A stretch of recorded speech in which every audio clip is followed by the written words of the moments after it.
It's me, David Chen. I'm here today with Melissa Taminga, otherwise known as One April Day on Twitter. Melissa, how are you doing today? I am doing pretty well, given the uncertain times in which Yeah, we're the living. uncertain times we're living in. So we're broadcasting live and across multiple channels, my Twitter, my Facebook, as well as on Twitch, and also on YouTube, which is where I recommend people subscribe to us at youtube.com/uncertain times. Subscribe for a live broadcast. You can also watch the broadcast later. So definitely check us out across all those platforms. We've also gotten some requests to make this a podcast, which I am strongly considering. I've just already put in some amount of capital into this project, Yes. and I'd like to just continue it for a few more episodes before it's like, hey, there's definitely an audience here. But if you would like to hear a podcast version of this, do hit me up on Twitter at Dave Chensky, that's Dave Chen SKY, or DM me. Let me know what you think of this broadcast. What we do on this broadcast called Uncertain Times is we basically talk about what's happening in the news every day, and particularly as regards COVID, and talk about how we are adjusting our lives to it, how we're thinking about these things. So we're going to throw up a bunch of news articles. We'll put those news articles in the description. You can read up afterwards. That's basically what me and Melissa do on whatever this is. Call it a show, podcast, whatever you want to call it, this live broadcast. But yeah, appreciate people tuning in, and we've already gotten some good reactions. But let's talk about some of the stuff that's happened recently. I think one of the interesting things that we can do on this podcast, insofar as we can be interesting at all, is talk about like updates in our own lives, things that Yeah. we're doing to deal with the pandemic. And I will Yeah. tell you one thing that I have been doing, and I'm going to probably talk a little bit more about this later on when things are more certain, is I am forming a COVID bubble with another person. We're forming a COVID bubble with someone who's going to move in across the alleyway from us. Like, we have a kind of a townhouse right next to us. They're going to move in there, and I'm really really excited about this because it's the Yeah. opportunity to interact with someone without wearing masks on. Yes. The key to making a COVID bubble work, and which, like, it very well may not work, right? It may very well go horribly wrong, and I mean, but like Hopefully not. Yeah. but like literally going to the grocery store may go horribly wrong. You know what I mean? So like Of anything can go course. horribly wrong. So like, Yeah. but the key to minimizing risk, I would say, is being in a bubble with someone who takes roughly the same amount of risk as you do. Right. Exactly. And that it can be hard to quantify. We're also like creating a Yeah. spreadsheet so that we can like note every time, a shared spreadsheet so we can note every time we take any action that might be considered risky, and that Yeah. includes like going to the grocery store. hmm So and then like everyone can like kind of evaluate their own tolerance for risk. You need to. It's like a really kind of unique relationship. It's not like a Yeah. familial relationship necessarily. It's not. It's Right. not like a friend relationship. It's just kind of like we're in this unprecedented situation, and we got to deal with it. Yeah. You are also in a bubble, if I'm not mistaken. Is that right? Do you feel comfortable Yeah. talking about that? Yeah, for sure. Yeah, so we have some next door neighbors that are literally right across the fence from us, and our youngest daughter is best friends with their daughter. And so pre-pandemic, in the before times, these girls were constantly in and out of each other's houses. They were eating dinner together. And so when the pandemic happened, we basically kind of, lay down the law and said, you can't hang out anymore. And if you do, you have to be outside, you have to be separated. We gave them these poles where they couldn't like go within a certain distance of each other. So you wait. um, How did the polls work? Can you like would well, they it would was hold more like a them? measuring stick. So Hmm. like if they could kind of, we were like, hey, you need to be farther apart, they could get their measuring stick and then figure out like, okay, we need to go a little bit farther. Um, so and they were so cute. I mean, they it was cold outside. March is not terrible, but you don't really necessarily hang outside in the Pacific Northwest in March, doing that much, especially if you're not running around, but they would get all these blankets and they would set up on the ground, and they would have these like snacks with them, and they would stay out there for hours, just because they wanted to be as near each other as possible. So that went on for a few months, actually. They were just desperate for any kind of human contact. They Basically. were right outside of their family. Yeah, exactly. So they were so adorable. But then at some point, when it was really when our state moved to phase 2, and some of the restrictions relaxed a little bit, we talked with this other family and we just said, we're so close. We're essentially in most ways on the same pages with each other. At least that's kind of what my understanding was, that we are as close to as possible on the same page in terms of our understanding of safety and the pandemic. And so we decided basically would kind of form a bubble. And mostly what that meant was the girls could kind of come in and out of each other's homes. We still don't go inside their home very much, and they don't come in our home very much, but it is more like when we see them, we don't have to wear masks. We don't have to necessarily maintain a big distance. Although I still feel like we're all a little bit aware of like, we're not hugging each other and that kind of thing, but it was mostly for the girls. And it just seemed like it was going to be so hard for them just to stay apart, literally being right next door to each other. And they really were so good about not getting near each other for such a long time. And again, we've been really communicative with them as a family. They tell us where they go, who they're meeting up with, if they have someone coming by to pick something up, and we do the same thing for them. So it's a pretty open relationship. I mean, there are these kind of little things sometimes where I feel like, oh, I wish they hadn't gone to do that. But it's for the Hopefully most they're not part. watching this, Melissa. Well, exactly. I haven't told them I'm doing this, so. Oh, great. No. I'm torpedoing your bubble here. That's right, exactly. No, we do love them, and we're very open, and the wife and I really, we text each other and call each other every day. So we're pretty much kind of in each other's lives in a way that makes it really easy. So that's our essential bubble. And when we haven't really interacted with anybody else outside of them without masks and that kind of thing, and maintaining the strict social distance, even with our own family. So we've kind of in a way chosen them as a family. It's this odd situation. It's weird that you're kind of in a bubble with people that aren't necessarily your blood relatives. Exactly. Right? Yeah. You're closer to people that aren't your blood relatives than you are to your blood relatives. Some I think some people are finding they need to make that decision these days. Yeah, 100%. Which is just weird. It's not a situation we all thought we'd need to ever be in. So it is really hard. Yeah. And I think for us, it seems pretty clear that's what we should do, but I think it's especially hard, say, for my parents or something like that, because they're like, well, you didn't choose us. But but they've chosen to not wear masks with other people. So it was, for us, it's like we can't spin out to all those other relationships at the same time. So right. Well, anyway, however you out there listening are choosing to deal with this situation, we hope it is in a way that maximizes both your safety as well as your mental and emotional health. But these are some of the things we're doing to deal with the situation, and hopefully you find it helpful to hear about. Would also be interested to hear, in the multiple chat rooms that we're broadcasting in right now, if you have any thoughts on what is happening where you live, like what is life like where you live, things that are concerning to you want to talk about, just pop them into the chat, and I will, or in the comment box or whatever it is on whichever platform, and I'll put it up and we will talk about it in this video itself.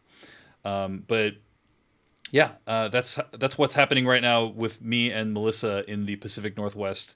We both live in Washington State, and I think overall, despite there being some pockets of some really intense positive test rates for COVID, like overall, especially in the eastern side of the state. Overall, it's been like, it feels pretty safe. I have to say, in general, right now in the Seattle area, it feels like you can kind of go outside and go to the grocery store and like not fear for your life, as long as you social distance, you wear the mask. Like it doesn't feel like you're in imminent harm at this point, August 4th, 2020, who knows how that's going to be in 3 weeks from now. But Yeah, it's hard to know how it's going to change because I know it just in our area, I've seen tons of people outside really not wearing masks and social distancing. In stores, it's great. There's a really high compliance in terms of I see. masking. But when I Yeah, look yeah, at but outside. beaches and yeah, Yeah, because I think people don't perceive it as dangerous outside, even though like it's right, still exactly.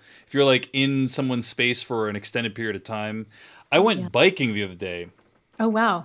and I will tell you that I didn't wear a mask for most of the bike ride, but Hmm. then when I got closer to people, I would put the mask on.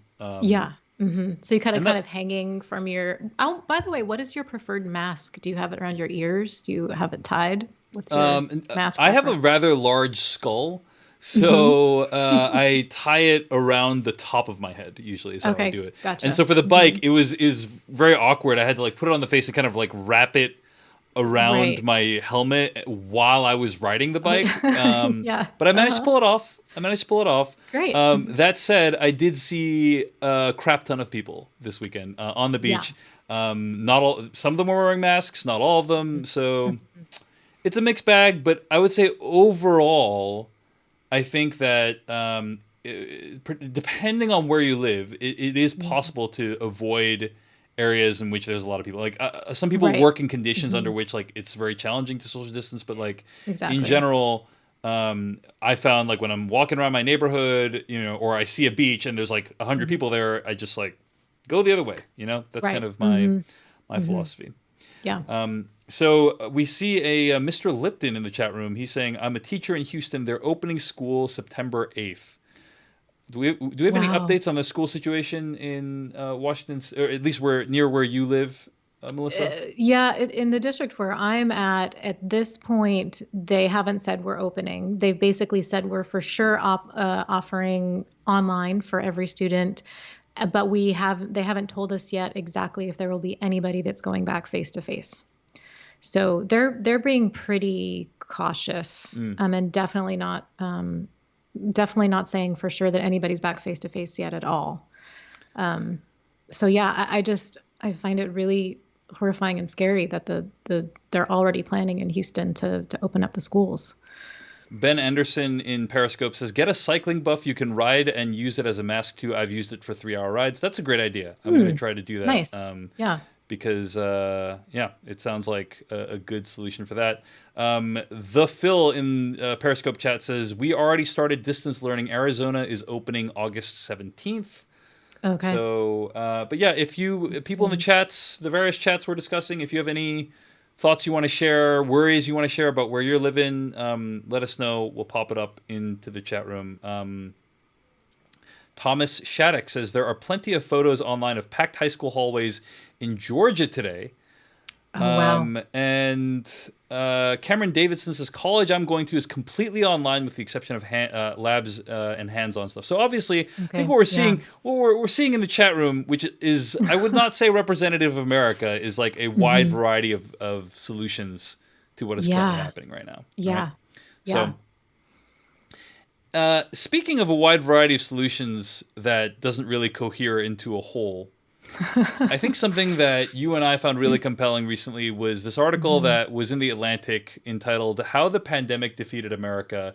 It's written by Ed Yong, who is, as far as I can tell, one of the, if not the best science writers working today. Yeah. And he has talked about he's been one of the guiding lights of like making sense of what's happening. And this piece in the Atlantic, in my opinion, is like required reading. It takes like Yeah. 30 minutes to read. Hmm. It took 30 minutes for me to read. It's like a summation of everything that's happened over the course of the last 6-7 months. Yep. And you and I Yep. both read it in the last day or two. What was your kind of reaction? Were there any like big takeaways you had to this piece in the Atlantic? Yeah, I think something you posted about it. I mean, you used the word, I think, cathartic when you described your reaction to it, and I had a very similar kind of reaction because it felt like it felt so like such a release to have someone really lay it all out, kind Yeah. of exactly where we've been, kind of what's gone wrong and what the whole scope of everything is. But then one of course, the really important things that he did was not just sort of talk about the failures of the government and the sluggish response by the government, but also just how all of this has demonstrated the vast inequities in our system, and as well as just the problems at so many levels of this country, whether it comes to kind of the underfunding of public health or just our healthcare system, racist policies, social media, no social safety net. I mean, all of the things in this country that have combined to make this pandemic particularly terrible, that we can't, even if there, you get sort of almost get the idea that even if there had been a stellar government response, these things still would have risen to the surface. And one of the ideas of the article that I really appreciated was that he said this is in a way a practice run, because there will be another pandemic that's even worse that he said would be coming. And so kind of, it's not, I mean, it feels terrible to sort of think about how everything is so wrong in our system, but it also is so necessary because we have to address and fix so many things that are these huge bloated systems.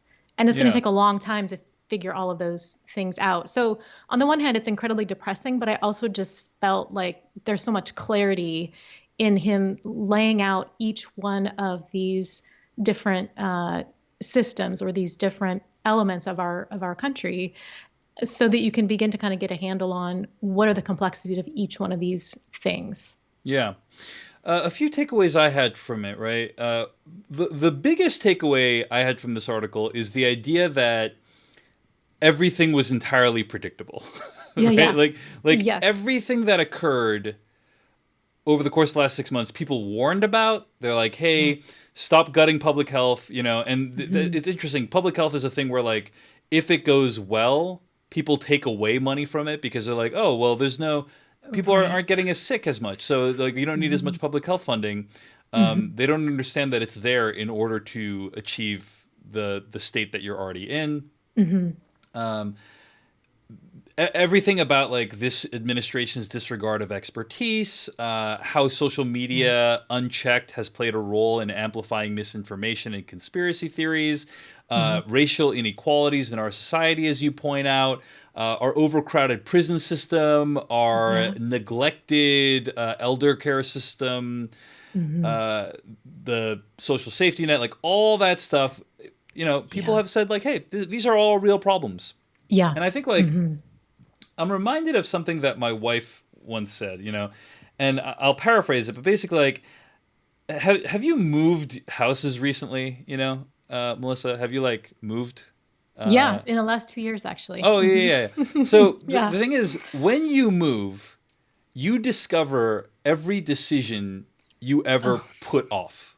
Right? Yeah. Like, there's stuff you Oh, tucked yeah. away in all the little corners of your Yep. house, and you're like, this thing that I bought that, like, it's completely useless, but I don't want to throw it away. Like, let's just put it in the thing, and then, and like, everything you ever put off, just comes to light, literally. Like, you're taking it out of the corner and or taking it out of the closet and needing to assess, like, am I bringing this with me?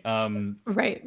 And I feel like this pandemic has been that for the United States in some ways. It's like, Yeah, for sure. everything we've ever been like, hey, the stock market's doing well. Like, we don't need to fix the social safety net. We don't need to fix racial inequalities. We don't need to fix XYZ. All that stuff has now come rushing to the forefront, right? And even though we could have called it all, it's now in a terrible state. And this idea of another worse pandemic is pretty frightening because this pandemic has certain characteristics that make it uniquely irritating, right? And I think the article goes into that a little bit. But the idea that, like, it can be days until you get symptoms. Like, you can be the biggest one being, like, you can be transmitting it when you don't know that you're transmitting it. Pretty irritating for a disease to have that characteristic. Right, exactly. Pretty annoying. And the idea that, like, it takes weeks usually for, like, the disease to play itself out, sometimes months, as people, Right. COVID long haulers are described Mm-hmm. as. Mm-hmm. And so you can imagine a world in which there is a disease that killed more people, in which like the deaths were like more horrific or Yeah. whatever. I Mm-hmm. would never wish that, but I'm just saying that like if that existed, Yeah. it might impact people's willingness to take this seriously, right? Like, Yeah. Mm-hmm. but it doesn't exist. It basically it's calibrated in a way that it's very easy for people to not take it seriously, right? Because they're Right. like, Exactly. you know, Mm-hmm. maybe they don't Mm-hmm. even know they're shedding the virus, and so they can go Yeah. out. Hey, I don't have a cold. I can go out and hang out with my friends, you know. Mm-hmm. Mm-hmm. And so that said, the mortality rate is like relatively low. It's obviously causing untold wreckage on our society, but the mortality rate is relatively low. The next pandemic might not be so lucky, right? It might Right. be Yeah. much Mm-hmm. worse than that. Mm-hmm. Mm-hmm. So anyway, go ahead. Yeah, no, I mean, I think I was thinking just tapping onto that idea of the people are not taking it seriously because the symptoms are relatively light. I mean, I know of a few people that have told me they knew they had it, but they didn't feel that bad, so they just kind of kept Yeah, going out anyway, that kind of thing. But then, yeah, you're right. I mean, this is it's frustrating on that level to respond to it, but you do wonder if it was a virus that's something like Contagion, right? Where the movie Contagion, where it was almost this instantaneous and then this horrific kind of immediate yeah, and death it's like a that's twenty happening. percent mortality rate in Contagion, Yes, you know, right, versus like exactly. single digits for COVID. Yeah. Hmm. Hmm. Yeah. Something else in this piece that I thought is interesting is also this idea of, and this is something that's in American society. I feel like it's really maybe not even American society, many societies, right? Hmm. That like people love to do the kind of brave, flashy thing versus the boring, rewarding thing. Yes, You know, right. Where you don't get a lot of glory for doing it. correct. Hmm.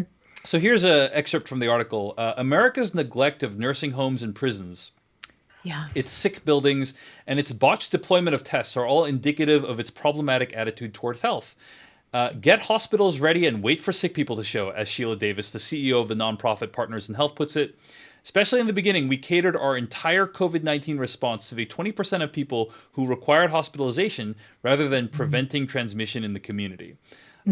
The latter is the job of the public health system, which prevents sickness in populations instead of merely treating it in individuals. That system pairs uneasily with a national temperament that views health as a matter of personal responsibility rather than a Yeah. collective good. Hmm. Hmm. So, yeah, it's interesting how our society, it's like we call these people essential workers. We call them heroes. It's like, oh, these heroes, Yeah. teachers are heroes. Teachers are You know, heroes. nurses are heroes, and it's like we want these people to like, yeah, go at it, risk your life. When in Hmm. reality, merely investing in education, investing in funding for public health, investing in these things like keep things running smoothly would negate the need to have Or heroes, heroes. right? Yes, But like exactly. American society in a way like prefers heroes. It's like baked into its DNA somehow, and Yeah. that makes it uniquely tragic. You know? Hmm. Hmm. Yeah, this kind of how does he describe it in the beginning? This kind of individualism that is I can't remember how he describes it, but oh, just a dangerous strain of individualism, which seems linked into that kind of hero Wild West sort of complex. So yeah, it is you're focusing on your own family and then also kind of being the hero in the midst of a disaster rather than being building up a system that is for the good of everyone, and doing the kind of boring work of that where you don't really get the glory as we were saying in the end. And I think something linked to that too. He ends the piece by talking about how he says COVID-19 is an assault on America's body and a referendum on the ideas that animate its culture. Recovery is possible, but it demands radical introspection.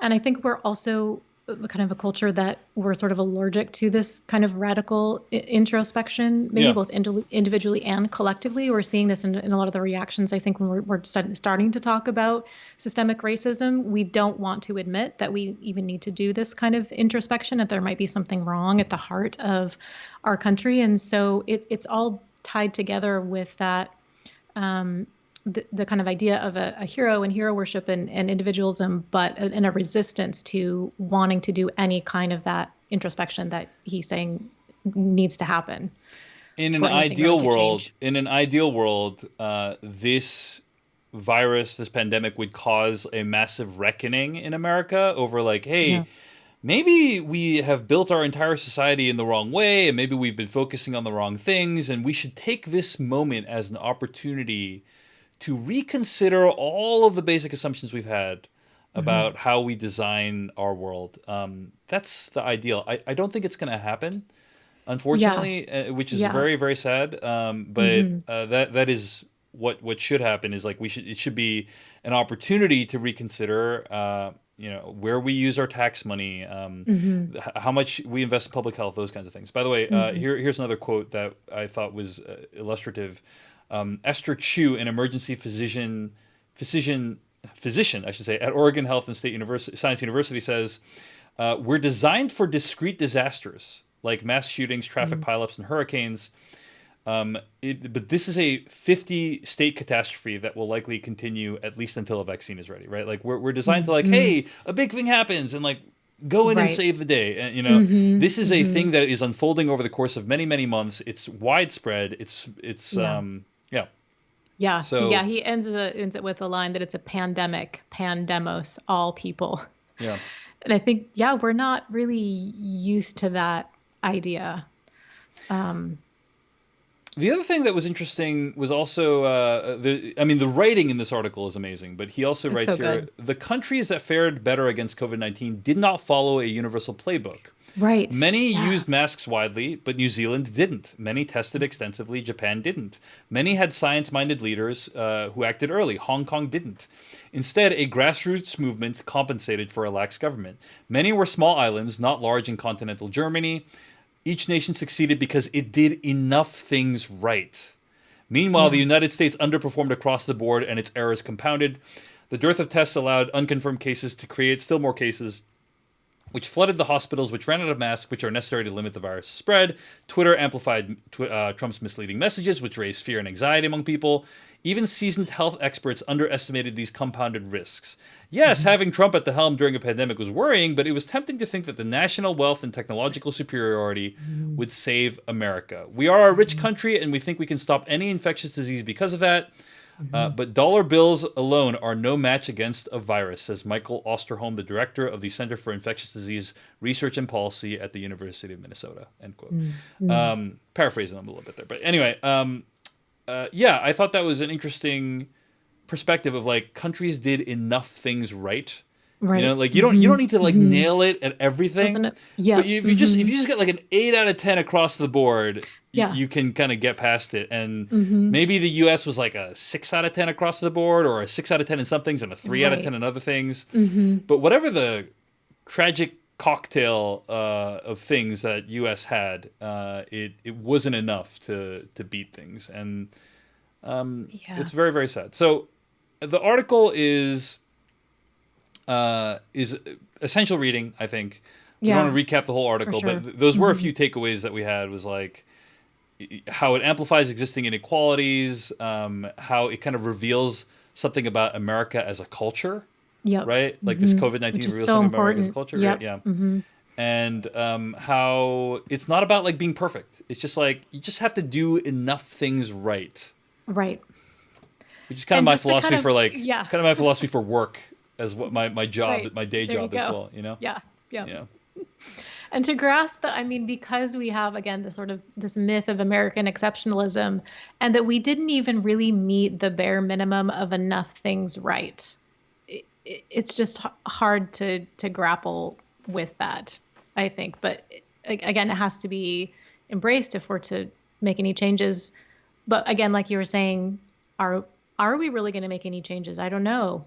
It's a similar question that people I think are asking about the racial injustice. I mean, there it seems like there's a sort of movement, this wave that's happening, and maybe we're going to see some changes, but it's hard not to be cynical and wonder, because that will take a long haul.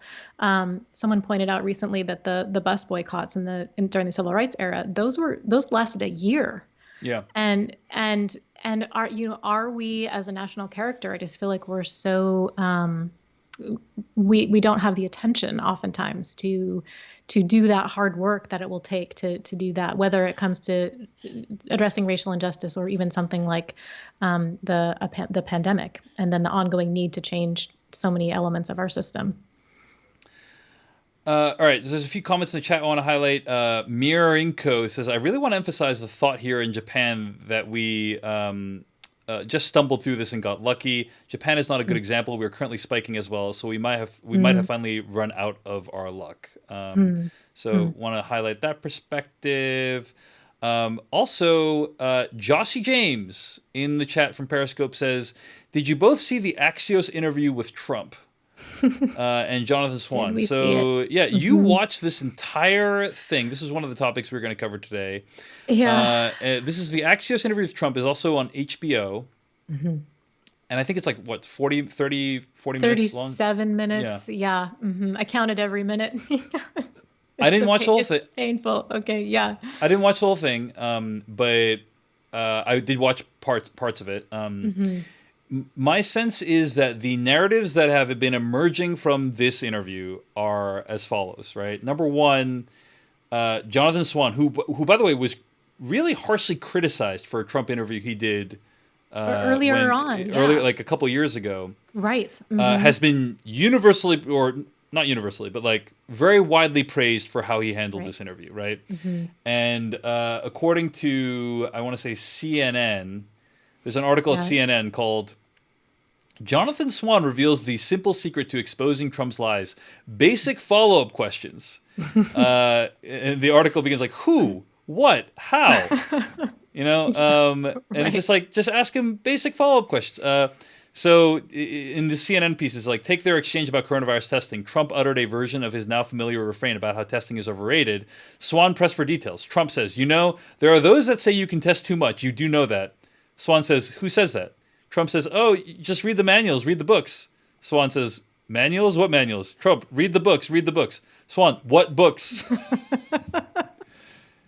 This reminds me of a tweet that someone made a long time ago, or I don't remember who said this a long time ago, but I read this, and I've been obsessed with this idea ever since. But somebody said, like, I would love an interview in which someone just asks Trump factual questions. Yeah. How many justices are on the Supreme Court? Things like that. Like, basically, like, ask him, like, these basic questions. And I don't know why journalists seem to have a difficult time doing that. I know. It's tough to do it, like, in the White House briefing room when there's tons of people. But in a one-on-one interview, I will say it also takes skill to do this in a one-on-one interview, right? Like, for sure. It's clear that Swan, like, studied interviews and thought of, like, how best he could approach it. Yeah. So it was interesting. So anyway, that was one takeaway, is like that he did the interview in a way that was maximally revealing. Right. But then there was also like this strain on Twitter that like, oh my gosh, Trump is completely falling apart. Like, this is going to be the smoking gun that finally does it, And then a backlash to that sentiment of like, wait, guys, like nothing is going to change as a result of this. Yeah. But yeah, you've watched it. What did you think about this interview and its impact or lack thereof? Yeah. So originally I just watched a few of the kind of key clips that were going around on Twitter about the testing, and then her response about John Lewis. And I thought, I'm not going to watch this whole thing. It's too painful.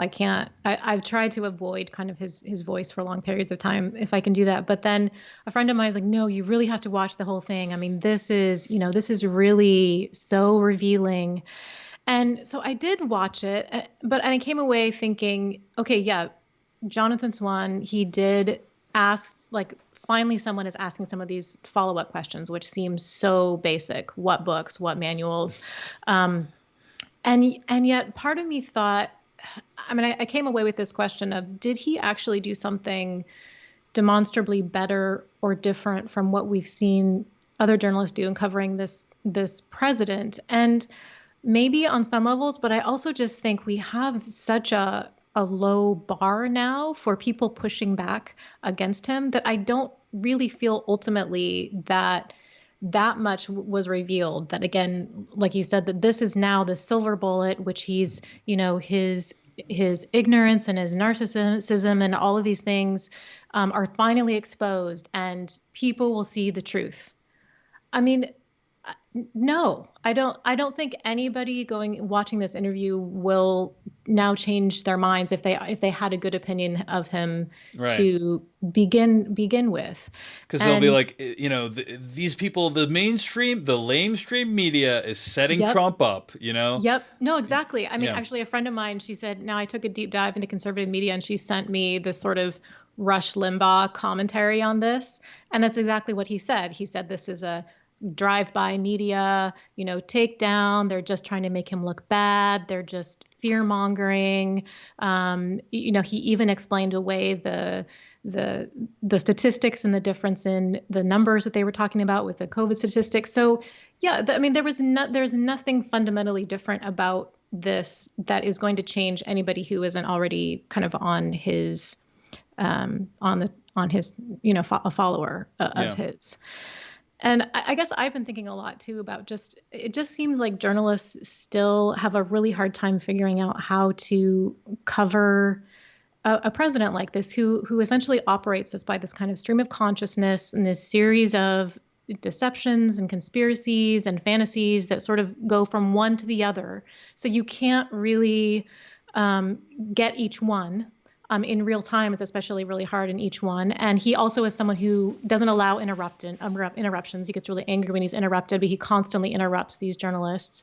So it's this ongoing question of how do you fact check in real time? How do you make clear that what he says is bogus? And I don't know. I mean, I did appreciate so much of what Jonathan Swan did, but again, I just don't know how much it's really fundamentally different and how much it will fundamentally affect Yeah. people. I think should be encouraged what he did, because I Oh, think for sure. there's basic Yes. follow-up questions that Trump is unable to answer to any satisfaction, and like it's ridiculous. Here in the chat, Yorick Bleigenberg says the interview revealed more about the media than about Trump. Right? The idea that Yeah.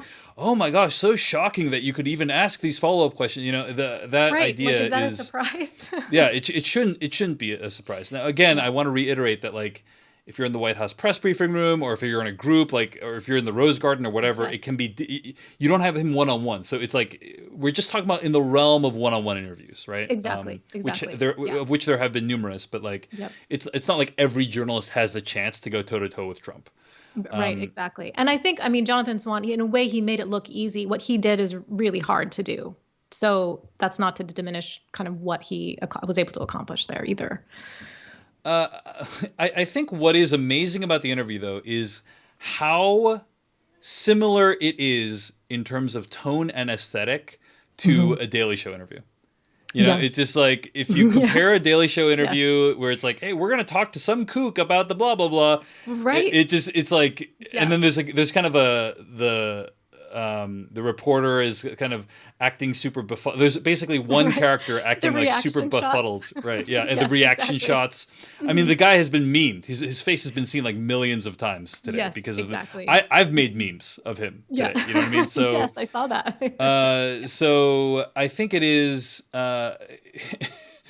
It's remarkable what he was able to do. It's sad that it's not more frequently done. And it's sad that the interview was kind of just a really sad spectacle overall is kind of what I'm trying to say. Yeah. Sam Rodabow says, why agree to have the interview and last that long if his camp believes it's lamestream fake news? Mm-hmm. It felt like Trump genuinely had respect for Axios and thought it was a fair conversation. I mean, I think that's true. My sense is his relationship with the media is very love-hate. It's very I agree. Yeah, I think he wants the attention. He craves the attention, but he conceives of the media as its role as praising him, right? Yes, exactly. And any deviation from that, doesn't. and any deviation from that makes him upset. So yes. Anyway, Yeah. okay.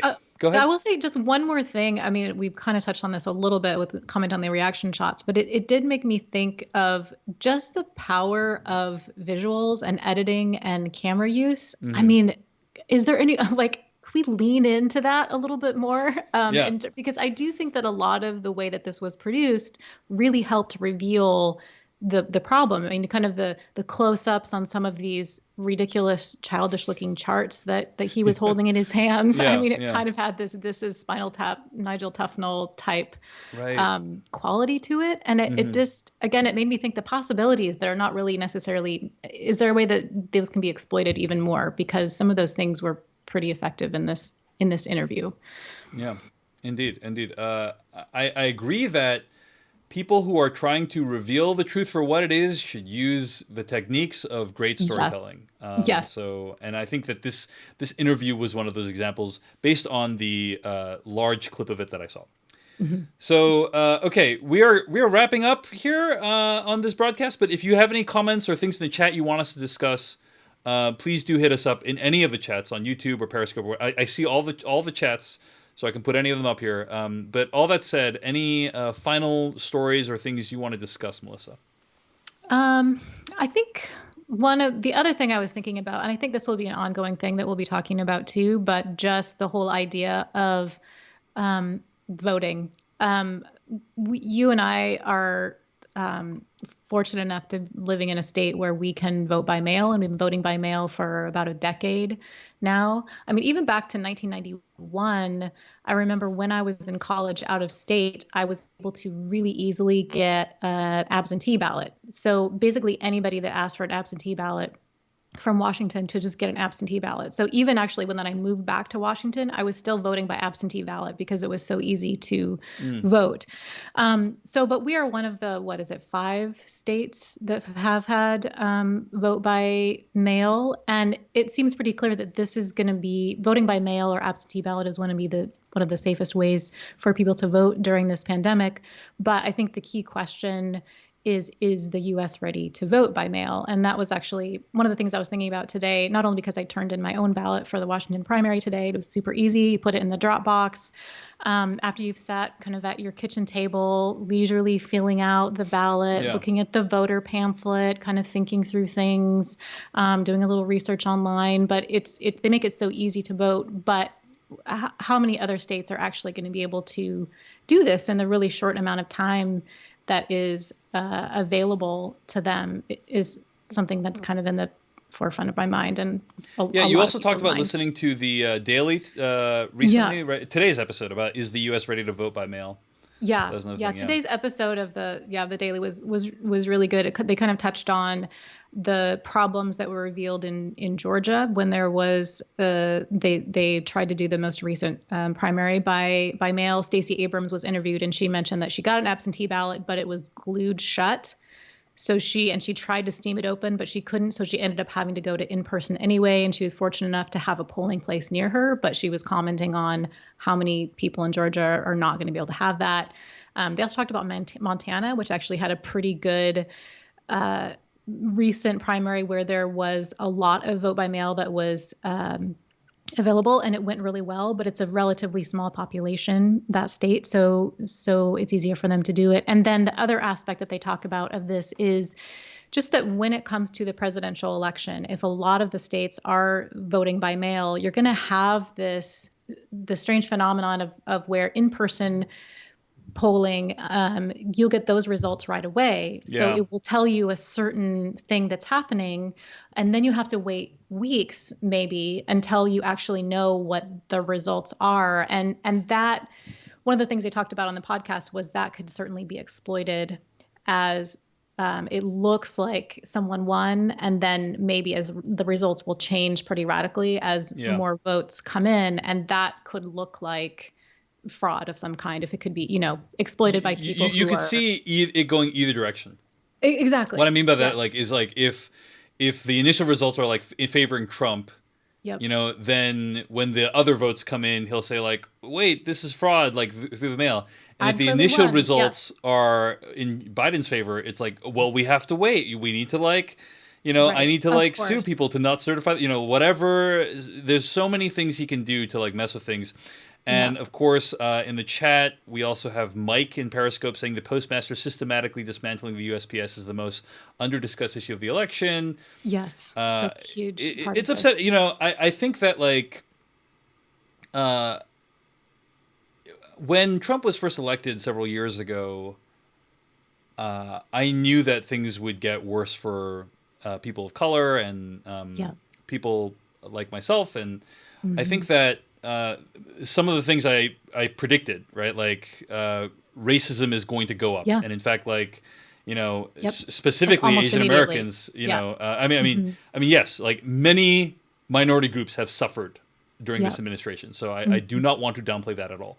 Hmm. But more recently, we've seen like the GOP basically inciting racism Yeah. against Asian Americans, Yes. Hmm. and that certainly hits home for me. Yeah. But I could not have predicted 4 years ago that like, hey, we might not have like a functioning postal system by the end of the 4 years. Because Right. why? No. Because I guess I feel like everyone benefits from the postal system. So like, why Yeah, who doesn't purposely want it? sabotage it? I mean, Right. specifically people in red states, rural areas, the ability to like Hmm. deliver to everywhere. It Hmm. just Small it feels like businesses. this is a Yeah. win for everyone, And Exactly. but it's probably going to be severely injured, severely hampered because of this desire to cast doubt on the election results. Right. And who Exactly. knows if the damage to the postal system will be permanent or not, but it's certainly Yep. not seeming very good. Hmm. So, anyway, really upsetting, but I agree with you that in Washington state, the vote by mail system is awesome. And it's Yeah. sad to see like such a sensible thing to help our democracy, to make it easier for people to vote, to make it less dangerous for people to vote. It's sad to Hmm. see something like that politicized so heavily, sabotaged so Yeah. heavily, and so Yeah. on. So, Hmm. anyway, what else are people saying here? Oh, yeah, okay. So let's close with this. Joshy James says, on a lighter note, what is your go to song right now? Go-to song. Yeah. Do you, Uh, music, Melissa, do you listen to it? well, the thing that has kind of been on in our house recently, honestly, is Hamilton because we Mm. finally got Disney Plus, like kind of at the begging of our kids, like, please, we want to watch The Mandalorian, we want to watch Disney Plus. Hmm. We're way behind everybody else catching up. So really, what people have been singing is like Hamilton, Hamilton songs. That's cool. That's cool. So yeah, which is fun. I do yeah, really appreciate that soundtrack, and it's kind of a whole family event, really. One What of about the you? one of Yeah. the wonders of there's like advantages and disadvantages to the whole digital age in terms Yeah. of music Hmm. and movies and stuff like that. And one of the I guess uh, disadvantage. I don't know if you could call it this or not, but like you have like major artists surprise dropping albums these days. Like Taylor Yeah. Swift just surprise Hmm. dropped Folklore the other day.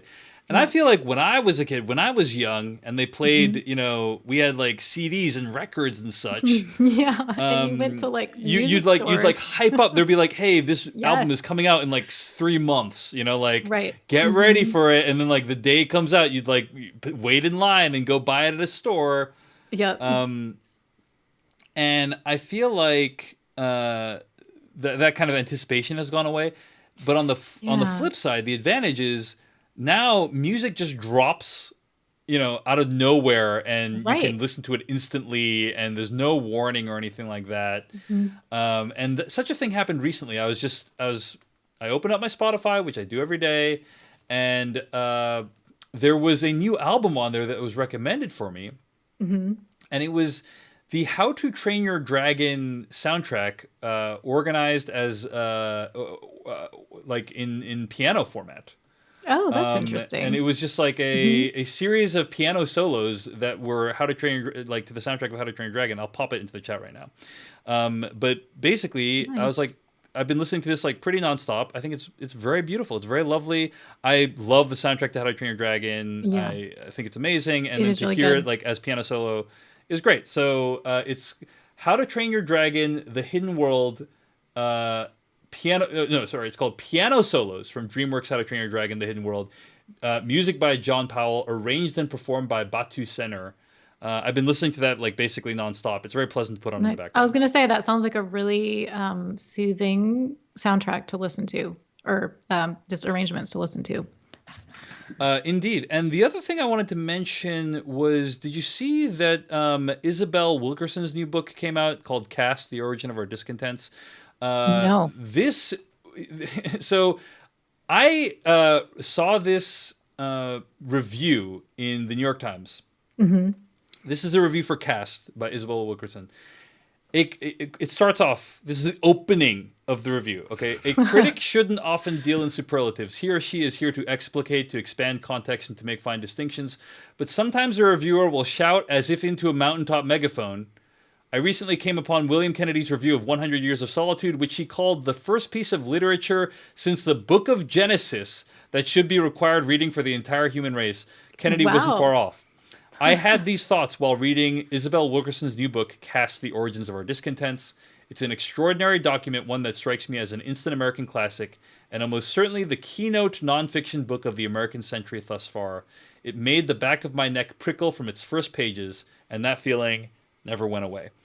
So I read that review, and I bought the book. You It bought the book. came out today, and Hmm. I'm looking forward to reading it. And, like, this is one I'm going to try to like just get through because it's apparently Yeah. amazing, and everyone says it's amazing. So, also G.W. Buffalo in the chat says loved Warmth of Suns, which is one of her previous books. Oh, So, nice. yeah, she is ridiculously talented. She winner of the Pulitzer Prize. Hmm. The book, by the way, is The Warmth of Other Suns. That's the name of the book. Oh, But right. Yep. Hmm. anyway, Cast: The Origin of Our Discontents is what I'm checking out. I'm looking forward to reading it. Yeah, you'll have to And keep us posted. yeah, she was on Fresh Air with Terry Gross today. So Oh, check nice. that Okay. out. Okay. All right. I hope this conversation has been useful to anyone listening out there, interesting to people listening out there, interested in your feedback. And if you want to tweet at us, I am at Dave Chensky. That's Dave Chen SKY. She is at One April Day. She's Melissa Taminga. We're also on YouTube at youtube.com/uncertain times. Feel free to check out this broadcast over there. Subscribe, hit like, hit the notification icon, the bell icon. Make sure you get notifications whenever we go live, whenever there's a new video. And leave comments. Let us know what you're thinking of this broadcast. We're gonna do like a bunch of them, in the Yeah. next couple weeks, and like see how Right. people react. And if people react Hmm. positively enough, we'll keep doing them. And Yeah. if no one reacts, then we'll stop doing them. Probably is what's going to happen. Right. So, Exactly. so yeah, feel free to hit us up at youtube.com/uncertain times. Let us know what you think of how we're doing this thing, whether it's helpful to you. Would love to hear your feedback. Yep. Until next time, have a great night. Stay safe, stay healthy, wear a mask, be considerate of those around you.